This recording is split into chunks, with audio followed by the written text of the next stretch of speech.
రాకముందు పరిస్థితి ఏంటమ్మా? రాకముందేమో హార్ట్ వీక్ ఉండింది, ఆక్సిజన్తోనే ఉండేవాడు. డాక్టర్లేమో హార్ట్ వీక్ ఉందిమ్మా, చెప్పలేము ఎప్పుడు ఏం జరుగుతుందా అని చెప్పేవాళ్ళు. కానీ మా చెల్లెలు టీవీలో చూసి అక్కడికి వెళ్తే అయ్యగారు ప్రార్థన వల్ల బాగవుతుంది అని చెప్పింది. నెక్స్ట్ వీకే మేము ఇక్కడికి రావడం జరిగింది.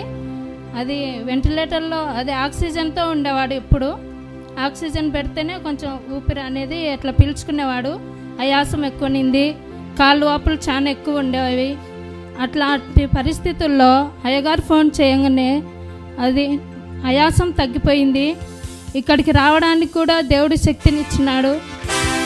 తనే కార్ డ్రైవింగ్ చేసుకుంటూ వచ్చాడు. మేమైతే చాలా భయపడ్డాము, మధ్యలో ఏం జరుగుతుందో ఏమో, దూర ప్రయాణము అని మేమెంతో చాలా టెన్షన్ పడినాము. కానీ దేవుడి కృప వల్ల, అన్నగారి ప్రార్థన వల్ల మేము ఇక్కడికి రావడం జరిగింది. ఇక్కడికి వచ్చిన తర్వాత మళ్ళీ ఇంటికి వెళ్ళిన తర్వాత ఎటువంటి ఆయాసం రాలేదు, కాళ్ళ వాపులు ఇంతవరకు కూడా రాలేదు.